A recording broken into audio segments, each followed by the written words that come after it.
আমাদের জীবনে অত্যন্ত গুরুত্বপূর্ণ একটা আশা বসবাস করে বিশ্বাসের রূপে। বিশ্বাস যা আমরা ঈশ্বরের ওপর করি, ভাগ্য প্রারব্ধের ওপর করি, নিয়তির ওপর করি। যখনই ভালো কিছু হয় আমরা বলি এ হলো ঈশ্বরের দয়া, যখন খারাপ কিছু হয় আমরা বলি এ হলো ঈশ্বরের মায়া। কখনো ঈশ্বর বা ভাগ্য বা প্রারব্ধ বা নিয়তি। আপনি নিজে কোথায় তা কখনো ভেবেছেন? আপনি বিশ্বাস করছেন ঈশ্বরের উপর, প্রারব্ধের উপর, কখনো নিজের উপর করেছেন?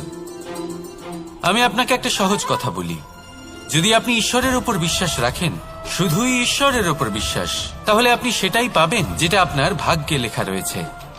কিন্তু যদি আপনি নিজের উপর বিশ্বাস রাখেন, আত্মবিশ্বাস রাখতে শেখেন, তাহলে ঈশ্বর আর নিয়তি দুজনে মিলে আপনার ভাগ্যে সেটাই লিখবে যা আপনি চাইছেন। তাই মনে রাখবেন, সাফল্যের পথ হলো এই বিশ্বাস। নিজের আত্মবিশ্বাসকে ধরে রাখতে শিখুন, দেখবেন আত্মা প্রসন্নতায় ভরে উঠবে। তাহলে আসুন এই প্রসন্ন ভাব নিয়েই বলুন, রাধা রাধা।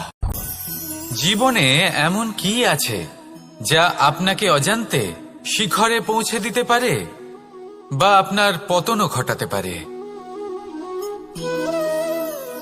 সঙ্গতি। যদি আপনি কোনো শ্রেষ্ঠ ব্যক্তির সঙ্গ লাভ করেন, তাহলে তার শুভ চিন্তা, তার গুণ, তার স্বভাব আপনার মধ্যে চলে আসবে। আপনি আরো শ্রেষ্ঠ হয়ে উঠবেন। আবার সেখানেই যদি আপনি কোনো দুষ্ট ব্যক্তির সঙ্গতি লাভ করেন, কোনো খারাপ মানুষের সঙ্গতি লাভ করেন, তাহলে আপনার শুভ চিন্তা, আপনার গুণ, তা যে কখন আপনার থেকে কেড়ে নেওয়া হবে সেটা আপনি জানতেও পারবেন না। দেখুন, এই সঙ্গতি হলো অত্যন্ত গুরুত্বপূর্ণ। এই সঙ্গতি আপনার নিয়তি নির্ধারণ করে। আপনাকে উদাহরণ দিলে, বৃষ্টির ফোঁটাকে দেখুন। যদি কোনো ফোঁটা গাছের পাতায় এসে পড়ে, তাহলে তা জীবন দান করতে পারে। যদি এমন কোনো ফোঁটা সাপের মুখে এসে পড়ে, তাহলে তা বিষে পরিণত হয়। যেমন সঙ্গ তেমন নিয়তি। এবার দুর্ভাগ্যের বিষয় হলো এটাই যে বর্ষার ফোঁটা নির্ধারণ করতে পারে না সে কোথায় পড়তে চায়। তার নির্বাচনের ক্ষমতা নেই। কিন্তু আপনি, আপনার কাছে তো বিবেক আছে, আপনি ভাবতে পারেন, চিন্তা করতে পারেন। তাহলে আপনি ভাবুন, আপনি কি এমন সঙ্গ চান যা শ্রেষ্ঠ, নাকি এমন সঙ্গ চান যা অশুভ? নির্বাচন আপনারই। শ্রেষ্ঠ সঙ্গ বাছুন আর আমার সাথে ভালোবেসে বলুন, রাধা রাধা। আপনি কি জানেন আপনার জীবনে আপনার আসল জীবনসাথী কে হন? মাতা পিতা, ভাই বোন, স্বামী স্ত্রী? না, আপনার আসল জীবনসাথী হল আপনার শরীর। সেই শরীর যার দিকে আপনি কখনো নজরই দেন না, ঠিক কি না? এবার যে মানুষ এই রহস্য বুঝতে পারেন, তার জীবন এমনি শুভ হয়ে যায়। আপনি নিজেই দেখুন না, সে সংসারের মঙ্গলই করা হোক বা সত্যের রক্ষা করা হোক, তা সে শত্রুর সাথে যুদ্ধ করা হোক বা মিত্রকে রক্ষা করা হোক, এই শরীরই তো কাজে আসে। তপস্যাতে, বলিদানে, পরিশ্রমে এই শরীরই হলো আধার, ঠিক কিনা? তাই আমাদের কর্তব্য হলো যে আমরা যেন নিজের শরীরের যত্ন নিই। আমরা কি খাই, আমাদের কি খাওয়া উচিত, এটা যেন বুঝি। কোনটা সুপাচ্য আর কোনটা নয়, এটা যেন বুঝি। কারণ যেমন হবে অন্ন, মনও তেমনই হবে। যত ভালো অন্ন তত ভালো মন। আর সুস্থ শরীর হলো সুস্থ মনের আধার, এ কথা অবশ্যই মনে রাখবেন। আর যদি মন সুস্থ থাকে, তাহলে সকল শুভ উদ্দেশ্য পূর্ণ হবে। তাহলে আসুন আর আমার সাথে ভালোবেসে বলুন, রাধা রাধা।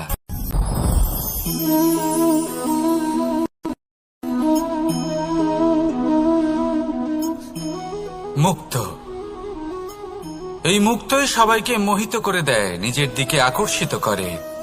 অত্যন্ত সুন্দর, গোল, শুভ্র। মুক্ত দ্বারা নির্মিত আভূষণ, তা হয়তো সে মুকুটই হোক বা কোনো স্ত্রীর অলংকার, তাকে আরো সুন্দর করে তোলে, তাকে আরো সুন্দর দেখতে লাগে। এবার এই মুক্তোকে এত সুন্দর দেখার জন্য কত কষ্ট সহ্য করতে হয় তা কি কখনো আপনি ভেবেছেন? এই মুক্তো ঝিনুক থেকে বের করা হয়, ঝিনুক যা কিনা সমুদ্রের তলদেশে থাকে। ওকে কত কষ্ট সহ্য করতে হয়, জলের চাপ সহ্য করতে হয়, সমুদ্রের স্রোত সহ্য করতে হয়। এই ঝিনুককে এত কষ্ট সহ্য করতে হয়, এই মুক্তোকে এত কষ্ট সহ্য করতে হয়, তারপরে এর রূপ এত সুন্দর হয়। যদি আপনিও আপনার পরিশ্রমের সৌন্দর্য, নিজের পরাক্রমের সৌন্দর্য এই সংসারে প্রকাশিত করতে চান, তাহলে আপনাকেও কষ্ট সহ্য করতেই হবে। তাই জীবনে যখনই সংকট আসবে, বিপদ আসবে, সমস্যা আসবে, তখন একে সুযোগ হিসেবে গ্রহণ করুন। কারণ এই বিপদের সাথেই লড়াই করে আপনি মুক্তোর মতোই পরিশুদ্ধ হয়ে উঠবেন। তাহলে আসুন আর আমার সাথে ভালোবেসে বলুন, রাধা রাধা। কথায় আছে যে দৃষ্টি অত্যন্ত কঠোর হয়, অত্যন্ত শক্তিশালীও হয়। কথায় আছে যে কারোর উপর যদি কুদৃষ্টি পড়ে তাহলে তার বিনাশ কেউ আটকাতে পারে না। এই যে কুদৃষ্টি, এর উপাচারও আমাদের কাছে রয়েছে। যখন আমরা বাড়ি নির্মাণ করি তখন একটা কালো মুখোশ লাগাই, যাকে রক্ষা কবচ মনে করা হয়, কুদৃষ্টি থেকে বাঁচার জন্য। যখনই কোনো বাচ্চা বাইরে যায় তখন তার মাথায় আমরা একটা কাজলের টিপ পরিয়ে দিই, কুদৃষ্টি থেকে বাঁচার জন্য। অর্থাৎ এই সংসারে কুদৃষ্টি থেকে বাঁচার উপাচার রয়েছে। উপাচার যদি কিছু না থেকে থাকে তাহলে তা হলো দৃষ্টিভঙ্গির। যদি আপনার দৃষ্টিভঙ্গি অনুচিত হয় তাহলে আপনার পতন কেউ আটকাতে পারবে না। না পারবে কালো মুখোশ, না কালো টিপ, না স্বয়ং ঈশ্বর। সেই জন্য নিজের দৃষ্টিভঙ্গি শুভ করে তুলুন, সবকিছু শুভই হবে। আসুন আমার সাথে ভালোবেসে বলুন, রাধা রাধা। কথায় আছে যে জীবনের আধার হলো সম্পর্ক, প্রসন্নতারও এবং ঈশ্বরের সাথে দেখা পাওয়ারও। এবার এই সম্পর্কের আধার আসলে কি? সেবা? না। বোঝাপড়া? না। অপেক্ষা? না। এই সম্পর্কের আধার হলো বিশ্বাস। যদি বিশ্বাস ভেঙে যায় তাহলে জেনে রাখবেন যে সম্পর্করূপী এই ভবন, এর ভিতই ভেঙে গেল। আর যদি ভিত ভেঙে যায় তাহলে সেখানে অন্য কোনো ভবন নির্মাণ সম্ভব নয়, সম্ভবই নয়। এই সমস্ত সম্পর্কের বিশ্ব বিশ্বাসে বসবাস করে। এই বিশ্বাস হলো অত্যন্ত গুরুত্বপূর্ণ। এই বিশ্বাসের জোরেই আমি আর রাধা কোনো সাংসারিক বন্ধনে আবদ্ধ না হয়েও এক অত্যন্ত দৈব অলৌকিক বন্ধনে আবদ্ধ। এ হলো বিশ্বাস, যার দ্বারা 11 অক্ষৌহিনী সেনার সামনে অর্জুন দাঁড়িয়েছিল এবং জয়ী হয়েছিল। এই বিশ্বাস হলো অত্যন্ত গুরুত্বপূর্ণ। তাই বিশ্বাস করতে শিখুন, বিশ্বাস দিতে শিখুন, বিশ্বাস পালন করতে শিখুন। আর আমার সাথে ভালোবেসে বলুন, রাধা রাধা। এই সংসার অত্যন্ত বিচিত্র এক স্থান। এ সত্য খুঁজতে থাকে, আর সত্য খুঁজে পেলেই তা প্রমাণ করতে চায়। সে চায় তার প্রমাণ পেতে, সাক্ষী পেতে চায়।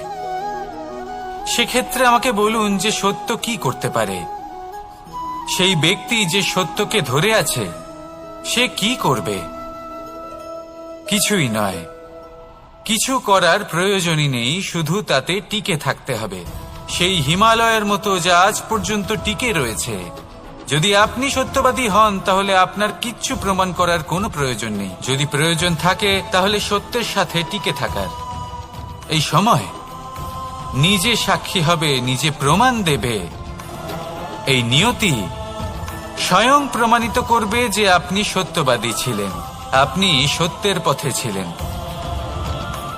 তাহলে আসুন আর আমার সাথে ভালোবেসে বলুন, রাধা রাধা। ঈশ্বর আমাদের হাত প্রদান করেছেন, হাত যা জড়ো করা হয় প্রণাম করার জন্য, ঊর্ধ্বগামী হয় প্রার্থনার জন্য। এই হাত যার দ্বারা আমরা খাবার খাই, ফসল উৎপাদন করি। কিন্তু এই হাতের দ্বারা সবথেকে শ্রেষ্ঠ কাজ কি হতে পারে? সেবা। আগে হ্যাঁ, সেই হাত যা সামনে এগিয়ে আসে সেবা করার জন্য, যে সেবা করে তাদের যারা দুঃখে থাকেন, নিরাশ হয়ে থাকেন, যারা সেবা করেন তাদের যারা কিনা দরিদ্র, সেই হাত হলো সব থেকে অধিক মহান। ঈশ্বরকে দীনবন্ধু বলা হয়ে থাকে, কারণ যারা দুঃখী হন, নিরাশ হন, দরিদ্র হন, ঈশ্বর তাদের সাহায্য করেন, তাদের সহায়ক হন, তাদের মধ্যে ঈশ্বর বাস করেন। তাই আপনারা যদি এটাই করেন, যারা দুঃখে আছেন, নিরাশ হয়ে আছেন, যাদের সাহায্যের প্রয়োজন রয়েছে, যদি আপনি তাদের সাহায্য করেন, তাহলে আপনি এমন এক চৈতন্য লাভ করবেন যে আপনি তৃপ্ত হয়ে উঠবেন। তাহলে সবার সেবা করুন আর আমার সাথে ভালোবেসে বলুন, রাধা রাধা। ভয়। জীবনে আমরা কোন কোন বিষয়ে ভয় পাই? কোনো মানুষকে হারানোর ভয়, কোনো মানুষ, কোনো সম্পর্ককে হারানোর ভয়, অর্থহানির ভয়, সময়হানির ভয়। এবার বিষয়টা হলো, এই ভয়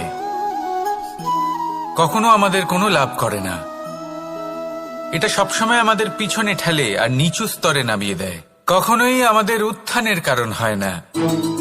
তাই জীবনে যদি কোনো ভয়ের কারণ থাকতেই হয়, তা শুধুই এটা যে মানুষের কথা ভাবতে ভাবতে, সম্পর্কগুলিকে হারানোর ভয়, মানুষকে হারানোর ভয়, সবার মন রাখতে রাখতে আপনি যেন নিজেকে, নিজের ভাবনা চিন্তাকে না হারিয়ে ফেলেন। যদি এরকম হয়, যদি সকলের মন রাখতে রাখতে আপনি নিজেই নিজেকে হারিয়ে ফেলেন, নিজের ভাবনা, নিজের লক্ষ্য, নিজের মন্তব্যকে হারিয়ে ফেলেন, তাহলে সংসারে যতই যাই হয়ে যাক না কেন, প্রসন্নতা লাভ করবেন না। তাই রক্ষা তাকেই করুন যে আপনাকে রক্ষা করে, আপনার মানসিকতা, আপনার ব্যক্তিত্ব, আপনার লক্ষ্যকে রক্ষা করে। আর যদি কোনো বিষয় ভীত হতে হয়, তবে আপনি যেন নিজের উদ্দেশ্যের থেকে দূরে না চলে যান। তাহলে আসুন আর আমার সাথে ভালোবেসে বলুন, রাধা রাধা। সময় একটু একটু করে কেটে যায়, একটু একটু করে নিকটে আসে। খুব অদ্ভুত ব্যাপার। এই সময় প্রতিকূল হলেও একটু একটু করে কেটে যায়। এই সময় যদি ভালো হয়, তাহলে একটু একটু করে নিকটে আসে। অনুচিত তখনই হয় যখন আমরা নিজেদের অসফলতার জন্য সময়কে দোষ দিই, কিন্তু আসলে তেমনটা হয় না। আপনার পরিশ্রম আর প্রয়াস দ্বারাই আপনি সাফল্য লাভ করবেন, সময়ের দ্বারা নয়। যদি এই সাফল্য একটা সুন্দর ভবন হয়, তাহলে সময় হলো তার দেওয়ালের রং, যা সময়ের সাথে বদলাবে, সময়ের সাথে ফিকেও হয়ে যাবে। কিন্তু সাফল্যের এই ভবন আপনাকেই নির্মাণ করতে হবে, আপনার পরিশ্রমের ইট দ্বারা এবং প্রয়াসের চুনসুরকি দ্বারা। তাই পরিশ্রম আর প্রয়াস করতে থাকুন, সাফল্য আপনি অবশ্যই পাবেন। সময় যদি আজ ভালো না হয়, তাহলে কাল অবশ্যই হবে। প্রয়াস করতে থাকুন আর আমার সাথে ভালোবেসে বলুন, রাধা রাধা। এ হলো গোলাপ ফুল। একে আমরা সকলেই চিনি। সমগ্র সংসার ভালোবাসে এই পুষ্পকে। এই ফুল দেখতেও সুন্দর। সবথেকে বেশি গুরুত্বপূর্ণ কথা হলো এর সুগন্ধ, যা দূর দূরান্ত থেকে ব্যক্তিদেরকে আকৃষ্ট করে। এই সুন্দর পুষ্প একটু মন দিয়ে দেখলেই দেখা যায় এর নিচে কাঁটা রয়েছে। এই সংসার বলে, এ প্রকৃতির কেমন রচনা, এত কোমল পুষ্প, এটা কি তীক্ষ্ণ কাঁটা সহ প্রস্ফুটিত হয়? এটাই হলো জীবনের সত্য। আমাদের অন্তরের সদ্গুণ, সেগুলিও এই ফুলের মতোই সুন্দর। সংসারের সৌন্দর্য দেখতে পায়, এর সুগন্ধ চতুর্দিকে ছড়িয়ে পড়ে। কিন্তু এই সদ্গুণ জাগ্রত করে তোলার জন্য কঠোর পরিশ্রম করতে হয়, প্রতিনিয়ত চেষ্টা করে যেতে হয়। তাই জন্য যদি আপনি জানেন আপনার পথ উচিত, কিন্তু তা কাঁটায় পরিপূর্ণ, তাহলে থামবেন না, চলতে থাকুন। একবার যদি অন্তরের সদ্গুণ জাগ্রত হয়, তাহলে এই সংসার, এই সৌন্দর্য দেখবে, আর সুগন্ধে আকর্ষিত হয়ে আপনার কাছে আসবে। এই মন, এই জীবন প্রসন্ন হয়ে বলবে, রাধা রাধা।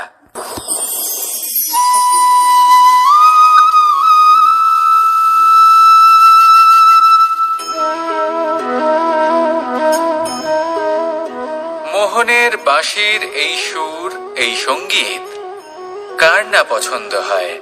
সবারই খুব ভালো লাগে। এবার এই সুর আসে কোথা থেকে? কেউ বলবেন কৃষ্ণের হৃদয় থেকে। সত্য কথা, এই সুর হৃদয় থেকে নির্গত হয় এবং প্রকট হয় এই বাঁশি থেকে। এই বাঁশিটাকে দেখুন, এই ছিদ্রগুলি দেখুন, প্রত্যেকটা সুর থেকে নিজস্ব একটা স্বর নির্গত হয়।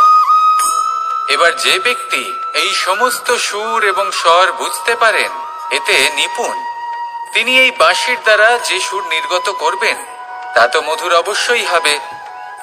এবার জীবনের সাথেও কিছুটা এরকমই ঘটে। জীবনের কিছু নীতি থাকে, অর্থ, কুটুম্ব এবং আধ্যাত্মিক। যদি জীবনের প্রত্যেকটা মুহূর্ত সুখময় হয় এরকম আপনি চান, তাহলে এই তিনটি নীতিতে আপনাকে নিপুণ হতে হবে। কোনো একটি বিশেষ নীতির প্রতি যদি আপনি বেশি ঝুঁকে পড়েন, তাহলে বাকি দুই নীতি থেকে যা সুখ লাভ করা সম্ভব তা পারবেন না। ধন অর্জন করতে হবে পরিবারের জন্য, পরিবারের সুখ মনের শান্তির জন্য, মনে শান্তির প্রয়োজন মনের শুদ্ধতার জন্য। যখন এই মন শুদ্ধ হবে, জীবন শুদ্ধ হবে, পবিত্র হবে, সুন্দর হবে এবং ভালোবেসে বলবে, রাধা রাধা। যত শক্তিশালী এই মন, তত শক্তিশালী এই শরীরও। এই যে আমাদের শরীর, এটা আসলে কি? এ হলো একটা রথের মতো। আর একটা রথ ততক্ষণ চলতে পারবে না যতক্ষণ না তাকে কোনো সারথি চালাবে। এই মন হলো শরীরের সারথি। এবার ভাবুন, যদি এই সারথি শক্তিহীন হয়, দুর্বল হয়, তাহলে এই রথের কি হবে? এটা উচিত পথে চলতে পারবে না, উচিত গতিতে চলতে পারবে না, মন মতো স্থানে এটা পৌঁছতেও পারবে না। সেই জন্য মনের শক্তি অত্যন্ত প্রয়োজনীয়। এবার মনের শক্তি আমরা কোথা থেকে লাভ করি? দৃঢ়তার শক্তি থেকে। এবার এই শক্তি আমরা কিভাবে বাড়াতে পারি? আমরা প্রতিদিন কিছু নতুন স্থির করি, কিছু ছোট কিছু বড়। আর যেই আমরা নতুন কিছু পূর্ণ করি, আমাদের মনের শক্তি বেড়ে যায়। আর যদি পূর্ণ না করতে পারি, মনের শক্তি কমে যায়। একটা দেওয়ালের মতো ছোট ছোট ছোট ছোট শিলা আমরা একটার পর একটা স্থাপন করে একটা দেওয়াল তৈরি করি। এতগুলো পাথর যখন একত্রিত হয়ে যায়, তখন এমন এক দেওয়াল তৈরি হয় যাকে ভাঙা প্রায় অসম্ভব হয়ে দাঁড়ায়। সেরকমই হয় মন এবং দৃঢ়তা। ছোট ছোট কাজ করে নিজের লক্ষ্য পূর্ণ করুন। এই লক্ষ্য যদি পূর্ণ হয়, তবে মনের শক্তি বাড়বে। কিছুটা এইভাবে যে যত বড়ই বিপদ আসুক না কেন, সেই বিপদ নিজে হার মেনে নেবে, কিন্তু আপনার মন ততটাই শক্তিশালী থাকবে। তাই মনের শক্তি বাড়াতে থাকুন, যাতে আপনি উচিত পথে চলতে পারেন, উচিত গতিতে চলেন আর মনোবাঞ্ছিত স্থানে পৌঁছতে পারেন। তবেই এই মন প্রসন্ন হয়ে বলবে, রাধা রাধা। ওমা, এ কি? আমি কখন থেকে এখানে অপেক্ষা করছি, হাত পেতে দাঁড়িয়ে রয়েছি যাতে একটা ফল আমার হাতে এসে পড়ে এবং সেটা আমি খেতে পারি। কখন থেকে অপেক্ষা করছি, কিন্তু সেটা হচ্ছেই না। এবার আপনি বলবেন যে এসব কি বলছি, এ কি অদ্ভুত কথা বলছি। যদি ফল খেতে হয় তাহলে আমাকে বৃক্ষে চড়তে হবে, ফলের কাছে পৌঁছতে হবে, তবেই তো ফল পাবো। এবারে এটা অত্যন্ত সহজ ব্যাপার, কিন্তু এই বিষয়টা আপনি নিজের জীবনের প্রসঙ্গে ভেবে দেখুন। লক্ষ্য কোথায় আছে আপনি জানেন, সেই লক্ষ্যে পৌঁছানোর পথ কি সেটাও আপনি জানেন, সেই পথে চলার ক্ষমতাও আপনার রয়েছে, কিন্তু তাও আপনি নিজের লক্ষ্য লাভ করতে পারছেন না। কেন?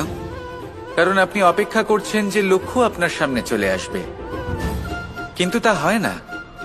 লক্ষ্য সে যাই হোক না কেন, ধন হোক, প্রেম হোক, কোনো সম্মান হোক বা মোক্ষ হোক, যদি আপনি তার দিকে অগ্রসর না হন, তাহলে ফল প্রাপ্তি অসম্ভব ব্যাপার।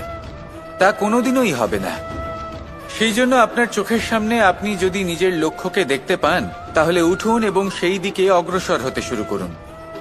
নিজের অন্তরের সকল অশুভ গুণ দূর করুন, অলসতা ত্যাগ করুন, অজ্ঞানতা ত্যাগ করে দিন এবং চলতে থাকুন। অবশ্যই মনোবাঞ্ছিত ফল লাভ করতে পারবেন। মনে রাখবেন, চলতে থাকলে তবেই লক্ষ্য প্রাপ্তি হবে। অপেক্ষার দ্বারা শুধুমাত্র মৃত্যু লাভ হবে। আসুন আমার সাথে ভালোবেসে বলুন, রাধা রাধা। প্রত্যেক প্রাণী ভালোভাবে জীবন যাপন করতে চান, এটা তাদের স্বভাবে আছে এবং ভাবাটা অনুচিত নয়। কিন্তু একটা ভালো জীবনের গুরুত্বপূর্ণ অংশ কোনটা? বসবাসের স্থান, সেই স্থান যেখানে আমরা জীবন অতিবাহিত করি।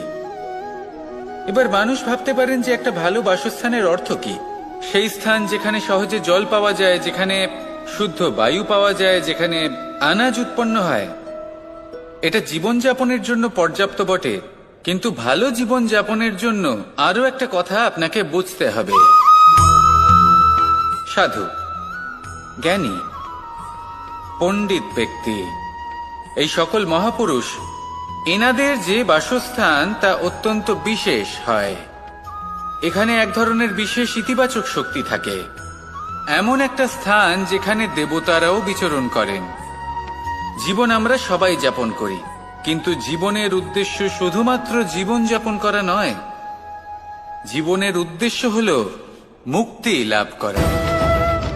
আর এই সকল সাধু, জ্ঞানী, পণ্ডিত ব্যক্তি, এই সকল মহাপুরুষ আপনাকে মুক্তির পথে নিয়ে যেতে পারেন।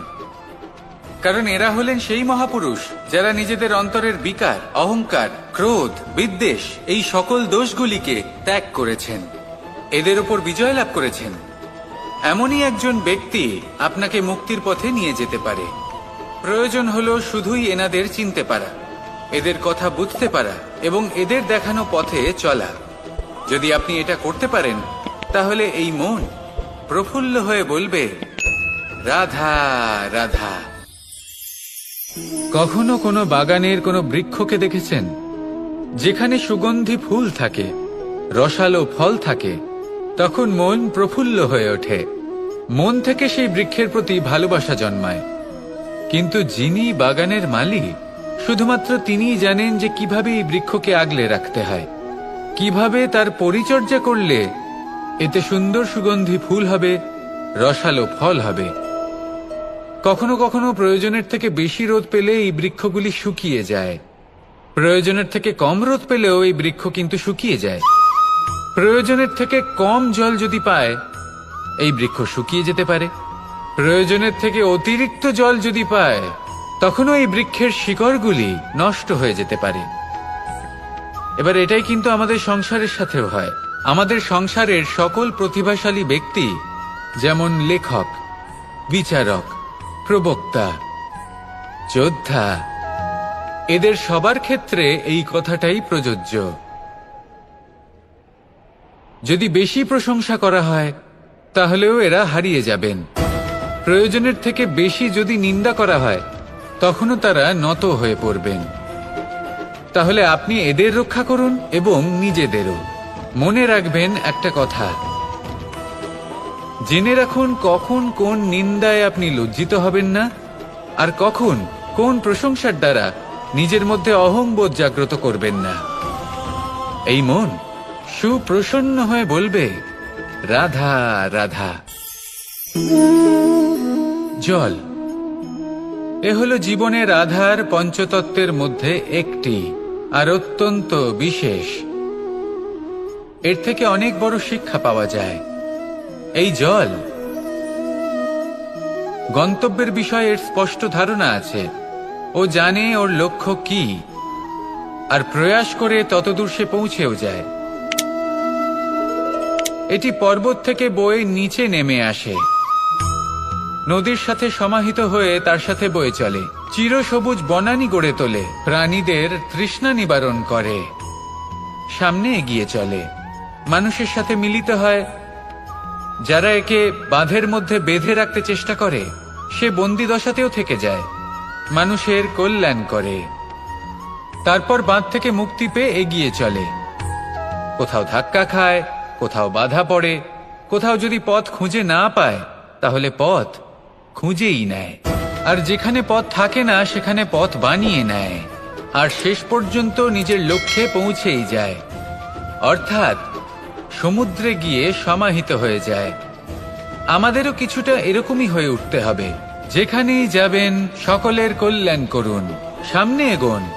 আপনি কোথাও পড়ে গেলে, ধাক্কা খেলে আঘাত লাগবেই, উত্থান পতন লেগেই থাকে। সামনে এগোতে থাকুন। কোথাও পথ না পেলে তা খুঁজে নিন, কোথাও পথ না থাকলে তা বানিয়ে নিন। নিজের গন্তব্যের কথা সবসময় মনে রাখুন। শেষ পর্যন্ত নিজের মোক্ষ লাভ আপনি অবশ্যই করবেন। আর আমার সাথে ভালোবেসে বলুন, রাধা রাধা। জীবনের প্রত্যেক মুহূর্ত আমাদের কিছু না কিছু শিক্ষা দেয়, নির্ভর করছে আমাদের দৃষ্টিভঙ্গির উপর। যেমন নদী হলো আমার অত্যন্ত প্রিয়। নদীতে ভ্রমণ করতে আমার খুব ভালো লাগে। কি বলেন? নদীতে সবসময় নতুন কিছু থাকে, ও পুরনো কিছুই নিয়ে বসে থাকে না। সবসময় প্রবাহমান, কখনো থামে না। ততক্ষণ থামে না যতক্ষণ না সাগরে গিয়ে সমাহিত হচ্ছে। ঠিক এইভাবেই আমাদেরও উচিত নিজের জীবন অতিবাহিত করা, নদীর মতো। প্রত্যেক মুহূর্ত নতুন, তাই সেইভাবেই জীবন যাপন করুন। পুরনো কিছুই একত্রিত করে রাখবেন না, বিগত স্মৃতির মাঝে নিজেকে হারিয়ে ফেলবেন না। এই যে বর্তমান, এই যে মুহূর্ত, সেটাই হলো সর্বশ্রেষ্ঠ। এর মাঝেই জীবন যাপন করুন। নদীর মতো প্রবাহমান হতে শিখুন। আপনি শিখে গেলে তাহলে মনে রাখবেন, আমার আপনার মাঝে বিচরণ করতে বড়ই ভালো লাগবে। যে ব্যক্তি আনন্দের সাথে জীবনের প্রত্যেকটা মুহূর্ত অতিবাহিত করে কোনো চিন্তা ছাড়াই, প্রবাহমান হয়, কখনোই থামে না, যতক্ষণ না মুক্তি লাভ করছেন, এমন ব্যক্তির মধ্যেই রাধাকৃষ্ণ বসবাস করেন। তাহলে আসুন আমার সাথে ভালোবেসে বলুন, রাধা রাধা। সূর্যের প্রকাশ, অন্ধকারকে দূর করে দেওয়া সেই মহানায়ক। এই সূর্যের প্রকাশ যখন পৃথিবীতে এসে পৌঁছয়, কি হয়? এই পৃথিবী জেগে ওঠে, প্রত্যেক প্রাণী জেগে ওঠে, মানুষ জেগে ওঠে, নিজের কর্ম করেন, জীবন যাপন করেন। এই ঘুমের মৃতপ্রায় স্থিতি কাটিয়ে উঠে জীবন যাপন করতে শেখেন।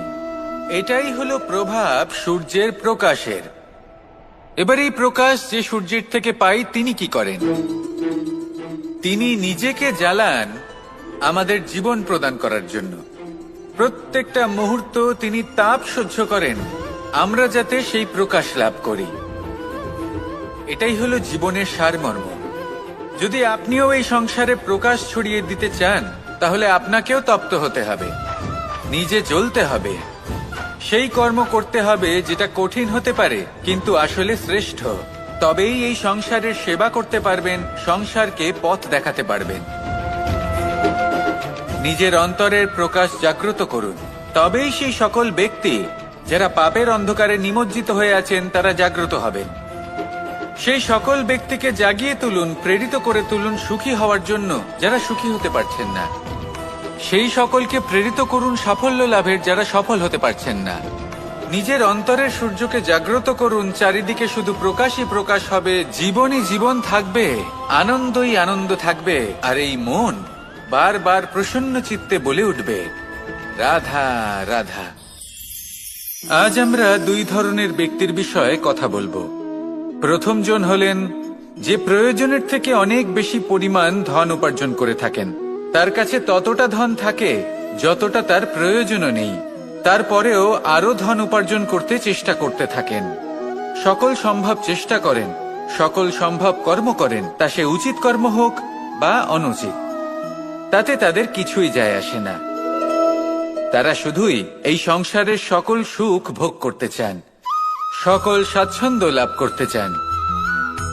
আজীবন তারা প্রচেষ্টাই করতে থাকেন। এবার এই করতে গিয়ে তারা ভারাক্রান্ত হয়ে সমস্যার সম্মুখীন হন। এনাদের সমগ্র জীবন এই চেষ্টাতেই চলে যায়, জীবন যাপন করার বদলে। অন্যদিকে আরেকজন ব্যক্তি, যিনি জানেন তার প্রয়োজন কতটুকু, আর শুধুমাত্র সেই পরিমাণ ধন অর্জন করেন, তার থেকে বেশি একটুও নয়। উনি যদি দুবেলা খেতে পান, মাথা গোজার ঠাঁই পেয়ে যান, সেটাই পর্যাপ্ত। তাতেই যে আপনি কখন আর কোথায় সন্তুষ্টি লাভ করবেন, কত কিছু লাভ করার পরে সন্তুষ্ট হবেন, এই উত্তর আপনি মন থেকে পাবেন। এই সমাজের চাহিদায় জড়িয়ে নিজেকে বিভ্রান্ত করবেন না। নিজের অন্তরের এই মিথ্যে অহংবোধকে প্রশ্রয় দিতে গিয়ে যদি আপনি এরকম প্রয়াস করতে থাকেন, তাহলে জীবনযাপন কখন করবেন? থেমে যান, শান্ত হয়ে যান, নিজের অন্তর মনে নিমজ্জিত হয়ে দেখুন যে সন্তুষ্টি কোথায়। এই সন্তুষ্টি লাভ করুন। এই মন প্রসন্ন হয়ে বলবে, রাধা রাধা। ক্ষমা একটা অত্যন্ত সুন্দর শব্দ, আমার খুব প্রিয় শব্দ, কিন্তু এই ক্ষমা কখন আর কিভাবে প্রয়োগ করতে হবে সেটা বোঝা প্রয়োজনীয়। এক, যদি আপনি কোনো অন্যায় করেন আর ক্ষমা না চান, ক্ষমা প্রার্থনা না করেন, ক্ষমা চাওয়া থেকে এড়িয়ে যান, তাহলে তাতে আপনারই ক্ষতি হবে। কিভাবে? ক্ষমা না চাইলে মনের মধ্যে অহংকার জাগ্রত হয়, আর অহংকার তো প্রকৃত অর্থে আমাদের ক্ষতিই করে। দুই, কেউ যদি অপরাধ করেন, আপনার থেকে ক্ষমা না চান, তাহলে তাকে ক্ষমা করবেন না। ক্ষমা হলো অত্যন্ত অমূল্য, আর না চাইতেই কাউকে ক্ষমা দান করা এটা উচিত নয়।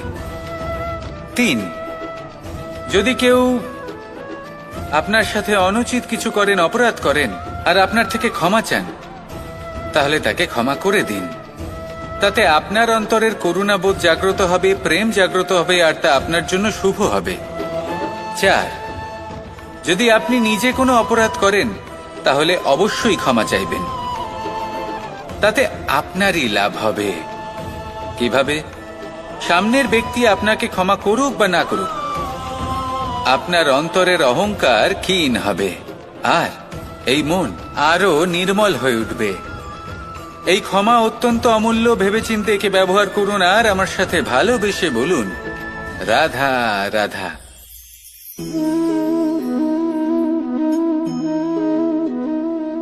ভোজনের দ্বারাই শরীর পুষ্টি লাভ করে।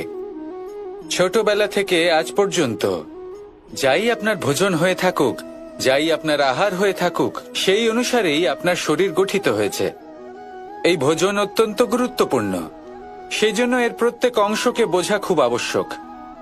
প্রথম অংশ, যে আমরা কি গ্রহণ করছি, এই ভোজন কোন স্থান থেকে আসছে সেটা বুঝুন। দ্বিতীয় অংশ, ভোজন কে বানাচ্ছেন। এই ভোজন সর্বশ্রেষ্ঠ তখনই হয় যখন মাতার হাতে তৈরি করা ভোজন হয়। কিন্তু যদি মাতার তৈরি করা ভোজন আপনি প্রাপ্ত নাও করতে পারেন, তাহলে সেই ব্যক্তির ভোজন তৈরি করা উচিত যিনি সাত্ত্বিক। তৃতীয় অংশ, কোন স্থানে আপনি ভোজন গ্রহণ করছেন। যে স্থানে আপনি ভোজন গ্রহণ করছেন তা সাত্ত্বিক হওয়া উচিত। তাহলে অত্যন্ত গুরুত্বপূর্ণ। এবং চতুর্থ সবথেকে গুরুত্বপূর্ণ অংশ, তা হলো এই ভোজন আপনি যার দ্বারা প্রাপ্ত করেছেন, যেখান থেকে প্রাপ্ত করেছেন, যে স্থানে বসে আপনি ভোজন গ্রহণ করছেন, তার প্রতি কৃতজ্ঞতা প্রকাশ করুন এবং ভোজন পূর্ণরূপে সমাপ্ত করুন। তবেই এই ভোজন আপনাকে সুখী জীবন দান করবে, সুস্থ শরীর দেবে, আর এই মন তা সুপ্রসন্ন হয়ে বলবে, রাধা রাধা। আমি এখানে একা এই বনে বসে আছি, বাঁশি বাজাচ্ছি। কার জন্য? কে আছেন এখানে? কেউ নেই। আমার প্রজা, আমার রাজ্য, আমার পরিবার আমার থেকে অনেক দূরে আছেন। আমি এখানে একা এই বনে বসে এই আকাশের এই রঙের, গাছের এই সব ফলের, মাটির সুবাসের আনন্দ উপভোগ করছি। কেন? আমি হলাম দ্বারকাধীশ। এমন কি রাজকীয় বা ভৌতিক সুখ রয়েছে যে আমি ওখানে পেতে পারি না? সবকিছুই পেতে পারি, তাও এখানে বনে একা বসে আছি। কোন সুখ খুঁজে চলেছি? একা থাকার সুখ। আমরা প্রত্যেকদিন অনেক মানুষের সাথে, চিন্তাধারার সাথে, কর্মের সাথে, পরিস্থিতির সাথে, সুখ দুঃখের দ্বারা বেষ্টিত থাকি। জীবনের এই চক্রে আমরা জড়িয়ে পড়তে থাকি। যতই আমরা এই সমস্যার সমাধান করি, আমরা ততই এতে জড়িয়ে পড়ি। আমরা এতটাই জড়িয়ে পড়ি যে যখন আমরা আয়নায় নিজেদের দেখি, তখন আমরা নিজেদের চিনতেই পারি না। এমন মনে হয় যেন আমরা নিজেদের হারিয়ে ফেলেছি। সেই জন্য প্রত্যেক দিন আপনি কিছু সময় নিজের সাথে কাটান একান্তে। এটা অত্যন্ত আবশ্যক। নিজের অস্তিত্বের গভীরে গিয়ে দেখতে শিখুন, নিজেকে বুঝুন। অদ্ভুত শান্তির অনুভূতি হবে। যেমন এই বায়ু, এই বৃক্ষ, এই পুষ্প, এই নিসর্গ, এদের মতো আপনিও কখনো একলা হতে শিখুন। কখনো নিসর্গের একটা অংশ হয়ে দেখুন। এই মন প্রসন্ন হয়ে বলবে, রাধা রাধা। বাহ, পুষ্পের সুবাস আমার খুব ভালো লাগে। অত্যন্ত সুন্দর হয় এই পুষ্প। এইভাবে চারিদিকে পুষ্প দেখে মন আনন্দিত হয়ে ওঠে। এবার আপনারা ভেবে দেখুন, আমার চারিদিকে পুষ্প নয়, আগুন আছে। তাহলে কি হবে? আমার শরীর কি জ্বলে যাবে না? অবশ্যই জ্বলবে। শরীরকে কি আগুনের তাপ সহ্য করতে হবে না? অবশ্যই সহ্য করতে হবে। এটাই হলো প্রকৃতির নিয়ম। এই নিয়ম কিন্তু আমরা সবাই জানি, কিন্তু আমাদের মধ্যে বেশিরভাগ মানুষ এই বিভ্রান্তি নিয়ে বাঁচি যে এই যে প্রকৃতির নিয়ম, তা আমার ওপর প্রযোজ্য নয়। তা কিন্তু নয়। আমাদের চতুর্দিকে এই যে নিসর্গ রয়েছে, আমরা তার কতটা ক্ষতি করি সেটা একবার ভেবে দেখুন। আমরা বনাঞ্চল জ্বালিয়ে দিই, বায়ু দূষিত করি, জল দূষিত করি, প্রাণীদের হত্যা আমরা করি। কেন? এই নিসর্গ আমরা নষ্ট করি, যদিও আমরা জানি যে আমরাও হলাম এই নিসর্গেরই অংশ।